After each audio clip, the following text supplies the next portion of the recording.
Welcome back to my YouTube channel. मेरा नाम है शिवानी और चैनल का नाम है BLI study in Hindi medium.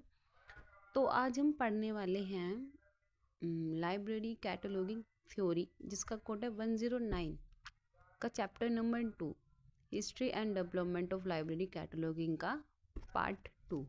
ठीक है, जिसमें हमारा पहले पार्ट में हमने पढ़ लिया था पॉइंट 3 तक हमने पढ़ लिए थे, कटर के नियम तक हमने पढ़ लिया था। इसके बाद हम पढ़ेंगे फोर्थ पॉइंट से इस वाले पार्ट में। तो फोर्थ पॉइंट है हमारा परेशिया निर्देश 1899। इसे परेशिया निर्देश कहा जाता है। परेशिया पुस्तकालय की वर्णमाला सूची के लिए नियम, जिसका अनुवाद एंड्रयू ओसबॉर्न 1938 ने दूसरे संस्करण में किया था। परेशिया कोड मूल रूप से जर्मन राज्य पुस्तकालयों की एक संघ सूची संकलित करने के लिए विकसित किया गया था। अंग्रेजी बोलने वाले देशों ने बहुत कुछ स्वीकार नहीं किया, लेकिन Holland, Hungary, Switzerland, Norway, Sweden, Denmark आदि ने दस्तावेजों की सूची बनाने के लिए इस कोड को स्वीकार किया। परेशिया निर्देश के अनुसार सीमित सूचीकरण के लिए छोटी परिविष्टियाँ और अतिरिक्त परिविष्टियाँ बनाई जाती हैं। निर्देश में फाइलिंग निर्देश भी शामिल है, लेकिन कॉर्पोरेट लेख तक तो की कोई अवधारणा नहीं है। इसे व्यक्तिगत और अनाम लेखकत्व के तहत माना जाता है। कई विद्वानों ने परेशिया निर्देश की आलोचना की, लेकिन डॉक्टर ऑसबॉर्न की आलोचनाएं उल्लेखनीय है। परिचयी निर्देश बहुत जटिल प्रकृति के इस कोड में केवल कुछ संदर्भों की अनुमति है। बहुत सारे शीर्षक निर्धारित सूत्रों के अनुरूप नहीं होते हैं। अब जो फोर्थ पॉइंट है ये है इम्पोर्टेंट। इसमें क्वेश्चन कैसे बनेगा? क्वेश्चन बनेगा परेशिया निर्देश क्या था, इसके बारे में बताइए। या छोटे से जो पॉइंट्स आते हैं ना लास्ट में, जिन पे टिप्पणी करने के लिए आते हैं, उसमें ये आ सकता है। ठीक है, तो आप इसको पढ़ लेंगे एक बार। फिफ्थ पॉइंट है हमारा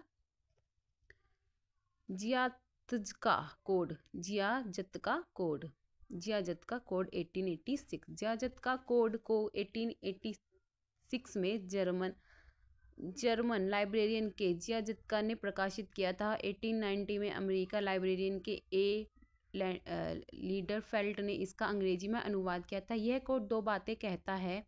परिविष्टियाँ शीर्षक के अंतर्गत की जानी चाहिए था। इसमें कॉर्पोरेट लेखक की कोई अवधारणा नहीं है। परिविष्टियों की व्यवस्था व्याकरण के अनुसार की जानी चाहिए, ना कि एंग्लो अमेरिकन शैली के प्राकृतिक शब्द क्रम के अनुसार। एंड्रयू ओसबॉर्न के ने निम्नलिखित बिंदुओं के लिए इस कोड के उपयोग की वकालत की। कोड का व्यवहारिक दृष्टिकोण, शब्दों की उचित परिभाषा, आवश्यक तत्वों का अच्छा चित्रण है। 6 पॉइंट है हमारा एंग्लो अमेरिकन कोड 1908। इसे कैटलॉगिंग नियम, लेखक और शीर्षक परिविष्टियों के रूप में जाना जाता है, जिसका अनुपालन लाइब्रेरी एसोसिएशन और ALA की समिति द्वारा किया जाता है। कोड को अमेरिकी संस्करण और ब्रिटिश संस्करण के रूप में प्रकाशित किया गया। एंग्लो अमेरिकन कोड से पहले अमेरिकन पुस्तकालय और ब्रिटिश पुस्तकालय अलग अलग कैटलॉगिंग कोड का इस्तेमाल करते थे। कटर के नियम, डार्विन के नियम, ALA नियम अमेरिकन पुस्तकालय में परिचित थे और BM नियम, AL नियम, बॉर्डोलियन नियमों का इस्तेमाल 1908 से पहले ब्रिटिश पुस्तकालय द्वारा किया जाता था। लेकिन अंग्रेजी बोलने वाले देशों के बीच कैटलॉगिंग में एक रूपता हासिल करने के लिए 1908 में ब्रिटिश लाइब्रेरी से LS जस्ट और हेनरी गुप्पी और अमेरिकन लाइब्रेरी में मेलविल डेबी ने प्रतिनिधित्व के तहत एक संयुक्त कोड प्रकाशित किया था। एंग्लो अमेरिकन AA कोड में कॉर्पोरेट लेखकत्व और समाज से अलग स्थान पर जोर दिया गया। छोटे पुस्तकालयों के लिए कोड उपयोगी नहीं है, क्योंकि नियम बहुत विस्तृत रूप से दिए गए हैं। इस कोड में वर्णानुक्रम के लिए कोई नियम नहीं है। AA कोड का उपयोग करके कार्टोग्राफिक सामग्री को सूचीबद्ध करना बहुत मुश्किल है। कई आलोचनाएं और युद्ध छिड़ने के कारण ALA ने अकेले ही इस कोड को प्रकाशित करना शुरू कर दिया। वर्णन के लिए एक अलग नियम 1949 में लाइब्रेरी ऑफ कांग्रेस द्वारा वर्णनात्मक कैटलॉगिंग के नियम के रूप में प्रकाशित किया गया था। ठीक है, 6 point it's very important. Anglo American code क्या था ये बताइए। ठीक है, सो देन अब हम पढ़ेंगे 7वां वेटिकन कोड 1931। इसका नाम वेटिकन लाइब्रेरी मुद्रित पुस्तकों की सूची के लिए नियम जो 1931 में इतालवी भाषा में प्रकाशित हुआ था। इसे इसे 1948 में वायलिस ई राइट द्वारा इसे इतालवी संस्करण से अनुवादित किया गया था। रोम में वेटिकन लाइब्रेरी के पुनर्गठन की प्रक्रिया में थी और 1927 में मुद्रित पुस्तकों की एक नई सूची तैयार करने का निर्णय लिया गया था। डिक्शनरी कैटलॉग के अनुसार कट्टर के नियम इतालवी नियमों और ALA नियमों के आधार पर JCM हैंसम और W विसप ने इस कोड का संकलित किया। वायलिस ई राइट ने वेटिकन कोड को अमेरिकी कैटलॉगिंग अभ्यास का सबसे पूर्ण विवरण के रूप में वर्णित किया। कोड में लेखक प्रविष्टि, पुस्तक का विवरण, विषय प्रविष्टि और फाइलिंग की सूची शामिल है। 15वीं और 16वीं शताब्दी की पुरानी और दुर्लभ पुस्तकों को सूचीबद्ध करने के लिए यह कोड बहुत उपयोगी है। उसका उपयोग अभी भी वेटिकन लाइब्रेरी में किया जा रहा है। अब हम पढ़ेंगे 8वां पॉइंट, वर्गीकरण सूची कोड 1934। क्योंकि इस चैप्टर का नाम ही हिस्ट्री एंड डेवलपमेंट है तो हमें ये पॉइंट्स पढ़ने पड़ेंगे कि उसका विकास कैसे कैसे हुआ, कैटलॉगिंग कोड्स का विकास कैसे हुआ, इसकी हिस्ट्री क्या है। तो चैप्टर थोड़ा बड़ा तो रहेगा ही। तो अब हम पढ़ते हैं 8वां पॉइंट, वर्गीकरण सूची कोड 1934। वर्गीकरण सूची कोड CCC का पहला संस्करण 1934 में प्रकाशित हुआ। इसके 5 संस्करण है। 5 और अंतिम संस्करण 1964 में आया। यह पहली कोड है जिसे वर्गीकृत सूचीकरण के हर पहलू में पूर्ण कहा जा सकता है। वर्गीकरण सूची कोड में विषय दृष्टिकोण महत्वपूर्ण भूमिका निभाता है। इसमें सूची के वर्णमाला भाग, लेखक, सहयोगी, श्रृंखला के संपादक, शीर्षक आदि तैयार करने की सुविधा है। कोड एकल बहुखंड पुस्तकों, समग्र पुस्तकों, अविद्य कॉर्पोरेट लेखकत्व, छद्मनाम कार्यों, लेखकत्व के संघर्ष पर काम आदि के लिए मुख्य प्रविष्टि, पुस्तक अनुक्रमिक प्रविष्टियों, क्रॉस संदर्भ प्रविष्टियों और वर्ग अनुक्रमणिक प्रविष्टियों के लिए नियम प्रदान करता है। केशवन ने टिप्पणी की कि रंगनाथन की वर्गीकरण सूची कोड वर्गीकरण के अनुसंधान में गहराई से विकसित एक मानसिक दृष्टिकोण का तार्किक परिणाम है। रंगनाथ ने अपनी संहिता में पुस्तकालय की भाषा की अवधारणाओं और भाषा के पैमानों द्वारा स्थानीय उपयोग के प्रतिबंध को हटाने का प्रयास किया, जिसमें पुस्तकालय की भाषा पहले आती है और अन्य अपनी पसंद के अवरोह क्रम में आती है। CCC के सभी बाद में संस्करण पहले वाले संस्करणों का परिष्कार है। प्रथम संस्करण व्यवहारिक, विश्लेषणात्मक और आलोचनात्मक दृष्टिकोण से संबंधित है। दूसरा संस्करण वर्गीकरण और सूचीकरण के बीच सहविजी संबंध और विषय सूचीकरण के लिए विकसित श्रृंखला प्रक्रिया से संबंधित है। इस संस्करण में वर्गीकरण का गेस्टाल्ट सिद्धांत है। संस्करण 3 में अवधि प्रकाशनों, अवधि सार संक्षेपण आदि की संघ सूची दी गई है। चौथे संस्करण में कैटलॉग कोड के लिए लेआउट, राष्ट्रीय ग्रंथ सूची के लिए अनुपूरक नियम बताए गए हैं। इसमें लेखकत्व, शीर्षक आदि के लिए नियमों को पुनः व्यवस्थित किया गया है। यह संस्करण नोट्स कैटलॉगिंग के 5 विभिन्न कोडों के तुलनात्मक अध्ययन का परिणाम है। CCC के 5वें और अंतिम संस्करण में संक्षिप्तता के नियम, भौतिक रूप, केंद्रीकृत सूची, वर्ग सूचकांक, प्रविष्टियों और फीचर शीर्षकों में समानार्थक शब्द हैं और अपारंपरिक दस्तावेज पर नए अध्याय शामिल किए। CCC बहुत ही महत्वपूर्ण और अद्वितीय कोड है क्योंकि यह पहला और एकमात्र कोड है जिसे भारत में केवल पुस्तक सामग्री के लिए डिजाइन और निर्मित किया गया था। गैर पुस्तक सामग्री को CCC में शामिल नहीं किया गया। अब हमारा 8 पॉइंट में कुछ इंपॉर्टेंट है कि इसमें लास्ट में सभी जो सिद्धांत है, पहला सिद्धांत, दूसरा सिद्धांत, इनको बताया गया है। तो इसको एक बार हम दोबारा से पढ़ लेते हैं, ठीक है।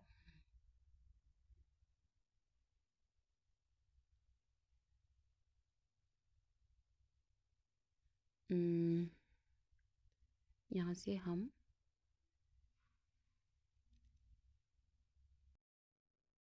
तो पहला हम पढ़ेंगे यहाँ से प्रथम संस्करण व्यवहारिक, विश्लेषणात्मक और आलोचनात्मक दृष्टिकोण से संबंधित है, ठीक है। दूसरा जो है हमारा दूसरा संस्करण वर्गीकरण और सूचीकरण के बीच सहजीवी संबंध और विषय सूचीकरण के लिए विकसित श्रृंखला प्रक्रिया से संबंधित है। इस संस्करण में वर्ण क्रमीकरण का गेस्टाल्ट सिद्धांत है और संस्करण 3, ठीक है, यहाँ तक कि हमारा दूसरा हो गया। संस्करण 3 में आवधिक प्रकाशनों, आवधिक सार संक्षेपण आदि की संग सूची दी गई है। ये हमारा हो गया तीसरा, ठीक है। अब हम पढ़ते हैं चौथा। चौथा हमारा है यहाँ से, चौथे संस्करण में कैटलॉग के लिए लेआउट, ठीक है, सूची के लिए अनुपूरक नियम बताए गए हैं। इसके नियमों को पुनर्व्यवस्थित किया जा सकता है। यह है, ठीक है, यहाँ तक है, किया जा सकता है यहाँ तक। और पांचवा जो है हमारे कैटलॉग की, और हमारे पांचवा ये रहा यहाँ से, पांचवा और अंतिम संस्करण में बताया गया है, ठीक है। पांचवे को आप यहाँ से पढ़ लीजिएगा। अब चलते हैं हम अपने 9वें पॉइंट पे।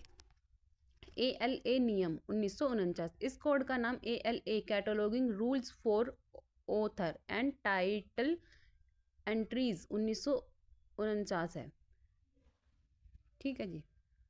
क्वेश्चन यहाँ से बनेगा शॉर्ट नोट में कि ALA क्या है, इसकी डेफिनेशन बताइए, इसका काम बताइए, या ये क्या क्यों इम्पोर्टेंट होता है ये बताइए, ठीक है। ये क्या था ये बताइए। तो इसको पढ़ते हैं। ALA नियम 1949 से एक कोड का नाम है, एक कोड का नाम ALA cataloguing rules for author and title entries 1949 है। जैसा कि हम जानते हैं कि American Library association of library association ने 1908 में एंग्लो अमेरिकन AA कोड लाने के लिए एक संयुक्त उद्यम शुरू किया था, लेकिन युद्ध छिड़ जाने के कारण लाइब्रेरी एसोसिएशन ने अपनी भागीदारी रोक दी और बाद में अमेरिकन लाइब्रेरी एसोसिएशन ने AA कोड जारी करना जारी रखा। ALA ने अलग से वर्णनात्मक कैटलॉगिंग प्रकाशित की। कोड का प्रारंभिक दूसरा संस्करण 1941 में 2 भागों में प्रकाशित हुआ था। भाग में प्रकाशित हुआ था। भाग में परिविष्टि और शीर्षक शामिल थे और भाग में पुस्तकों का विवरण शामिल था। 174 नियमों के बाद संस्करण में 375 नियम तक विस्तारित किया गया। जॉन ऑर्सबॉर्न ने अपने साथ द क्राइसिस इस कैटलॉगिंग में इस संस्करण की आलोचना की और इसे बहुत सी कानूनी कोड करार कर दिया। लाइब्रेरी ऑफ कांग्रेस ने वर्णनात्मक भाग को हटाने के लिए 1949 में कोड प्रकाशित किया। कोड में केवल प्रविष्टि और शीर्षक के नियम पर जोर दिया गया। हम कह सकते हैं कि यह 1908 के AA कोड का विस्तारित संस्करण है, ठीक है जी। अब हम पढ़ते हैं हम 10वां एंग्लो अमेरिकन कैटलॉगिंग रूल्स, ठीक है, 1967। ये भी इंपॉर्टेंट है। Anglo American cataloguing rules North American text और British text 1967। Anglo American cataloguing rules AACR को American Library Association, the Library of Congress Library Association और कैनेडियन लाइब्रेरी एसोसिएशन द्वारा 1967 में प्रकाशित किया गया था। सिमार लुबेटस्की ने 1956 से 1962 तक कोड को संपादित किया, लेकिन उनके इस्तीफा के कारण सुमेनर स्पाल्डिंग ने कोड को संपादित करना शुरू कर दिया। ब्रिटिश टेक्स्ट ने 216 नियम थे। ब्रिटिश टेक्स्ट में 216 नियम थे और अमेरिकन टेक्स्ट में 226 नियम थे। AACR सिद्धांतों के कथन पर आधारित था जो 1961 में पेरिस में आयोजित किया गया था। इसमें लेखक शीर्षक, मुख्य प्रविष्टियां, अतिरिक्त प्रविष्टियां, संदर्भ समान शीर्षक के लिए नियम है। कोड को वर्णमाला सूचीकरण के लिए डिजाइन किया गया था, लेकिन लेखक शीर्षक तत्वों का उपयोग कुछ संसाधनों के बाद वर्गीकृत सूचीकरण में शामिल किया जा सकता है। टेल और एंडरसन ने इस कोड को इस अर्थ में एक पूर्ण कोड के रूप में वर्णित किया था। इसमें विकल्प और रूप दोनों शामिल थे। सामग्री के प्रवेश और विवरण का एफ बर्निस ने AACR के अमेरिकी पार्ट के बारे में कहा। AACR कैटलॉग को समझाना और वर्तमान में उनका उपयोग करना आसान बना देगा। कैटलॉगिंग प्रक्रिया अधिक उचित नहीं होगी क्योंकि नियम उन सिद्धांतों पर आधारित हैं जिन्हें उदाहरणों की बजाय स्पष्ट रूप से समझाया गया। AACR ने विभिन्न प्रकार की सामग्रियां मुख्य रूप से मोनोग्राफ और सीरियल के लिए IFLS के अंतर्राष्ट्रीय मानक ग्रंथ सूची विवरण ISBD द्वारा निर्धारित नियमों और मानकों को शामिल किया। अब हम पढ़ेंगे अपना 11 पॉइंट एंग्लो अमेरिकन नियम। देखो ये है एंग्लो अमेरिकन नियम, कैटलॉगिंग नियम। ये 1967 है और ये 1978 है। ठीक है, तो 1978 को पढ़ते हैं। एंग्लो अमेरिकन कैटलॉगिंग नियम द्वितीय संस्करण American Library association, Canadian committee on cataloguing library association of library of Congress द्वारा तैयार किया गया। माइकल गोरमन और पॉल डब्ल्यू विगलर संपादक थे। दूसरा संस्करण पहले संस्करण से बेहतर है। इसने अधिकांश वर्तमान पुस्तकालय और ग्रंथ सूची एजेंसियों में कैटलॉगर्स संचालन के अनुक्रम का पालन किया। दूसरे संस्करण ने भाग में वर्णनात्मक नियम और भाग में 5 बिंदुओं के बारे में नियम प्रस्तुत किए गए। AACR का दूसरा संस्करण तैयार किया गया। AACR उत्तरी अमेरिका और ब्रिटिश के दो संस्करणों को एक ही रूप में समायोजित करना, सभी परिवर्तनों और संशोधनों को एक ही पाठ में शामिल करना। ALA और AACR का उपयोग करने वाले अन्य निकायों द्वारा प्रस्तावित संशोधनों को शामिल करना, अमेरिका, कनाडा और यूनाइटेड किंगडम के बाहर बेहतर सुविधाएं प्रदान करने, इसके उपयोग को फैलाना। AACR 2 की कुछ विशेषताओं तो संक्षेप में प्रस्तुत करने के लिए निम्नलिखित बिंदुओं पर विचार किया जा सकता है। कुछ संस्थागत निकायों के स्थान के नाम से प्रवेश को छोड़ दिया गया। पत्र शीर्षकों के लिए एक समान शीर्षक का प्रतिस्थापन। संपादकीय निर्देशों के तहत निम्नलिखित अंकों के लिए शीर्षक ISBD पर आधारित सभी पुस्तकालय सामग्रियों के व्यवस्थित विवरण के लिए प्रावधान शामिल किए गए हैं। नए संस्करण में दृश्य श्रव्य सामग्री जैसी नई सामग्री के लिए अधिक कवरेज पर विचार किया गया है। सभी प्रकार के पुस्तकालयों के लिए विवरण के तीन स्तर निर्धारित किए गए हैं।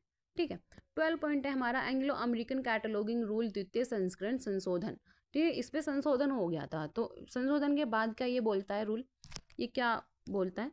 1988 और 2002 AACR को कई बार बड़े बदलावों के साथ अपडेट किया गया। 2 महत्वपूर्ण संसाधनों में को नोट किया गया।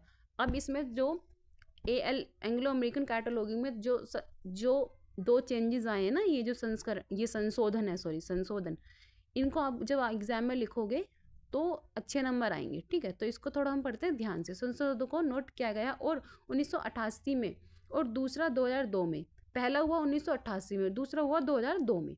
इन संस्करणों को एंग्लो अमेरिकन कैटलॉगिंग रूल्स द्वितीय संस्करण 1988 संशोधन और द्वितीय संस्करण 2002 के रूप में जाना जाता है।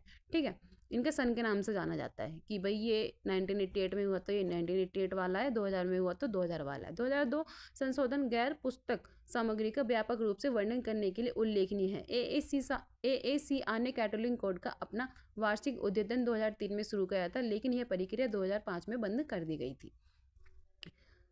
और सबसे लास्ट पॉइंट हमारा है संसाधन विवरण और पहुंच। 2010 संसाधन विवरण और पहुंच RDA AACR 2 का उत्तराधिकारी है। यह डिजिटल वातावरण में वर्णनात्मक कैटलॉगिंग के लिए एक मानक है। यह FRBR और FRAD मॉडल पर आधारित है। इसे शुरू में जून 2010 में जारी किया गया था। यह प्रदान करता है सभी संसाधन एनालॉग और डिजिटल का वर्णन करने के लिए एक लचीला ढांचा जो नई प्रकार की सामग्री के लिए विस्तार योग्य है। डेटा जो नए और उभरते डेटाबेस रचना के लिए आसानी से अनुकूलनीय और ऑनलाइन लाइब्रेरी कैटलॉग में मौजूद रिकॉर्ड के साथ सक्षम डेटा RDA के विकास के लिए संयुक्त संचालन समिति के लिए विकसित किया गया। इसमें अमेरिकन लाइब्रेरी एसोसिएशन, ऑस्ट्रेलियाई कैटलॉगिंग समिति CLIP और लाइब्रेरी ऑफ कांग्रेस के प्रतिनिधि शामिल हैं। RDA कार्य और रचनात्मक के बीच संबंधों को दिखाने के लिए ग्रंथ सूची रिकॉर्ड की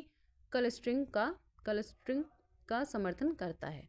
तो हमारा यहाँ होता है दूसरा चैप्टर ख़त्म। तो अगर देखो चैप्टर थोड़ा लॉन्ग हो गया है, आगे से मैं ट्राई करूँगी कि चैप्टर थोड़े छोटा रहे और आपको अच्छी तरीके से समझ आए। ठीक है, तो नेक्स्ट चैप्टर जो आएंगे वो आएंगे तो वो उसमें आपको अच्छी तरीके से समझा दिया जाएगा और वो थोड़े छोटे भी रखे जाएंगे। ठीक है। तो अगर वीडियो आपको पसंद आई हो तो वीडियो को लाइक करें, कमेंट करें, और आपको जो भी जिस भी सब्जेक्ट से रिलेटेड वीडियो चाहिए आप कमेंट में बता सकते हैं, वो वीडियो अपलोड कर दी जाएगी। और प्लीज़ ज़्यादा से ज़्यादा सपोर्ट करें। अगर वीडियो पसंद आई तो चैनल को सब्सक्राइब करें, वीडियो को लाइक करें और कमेंट करना तो बिल्कुल ना भूलें। Thank you so much.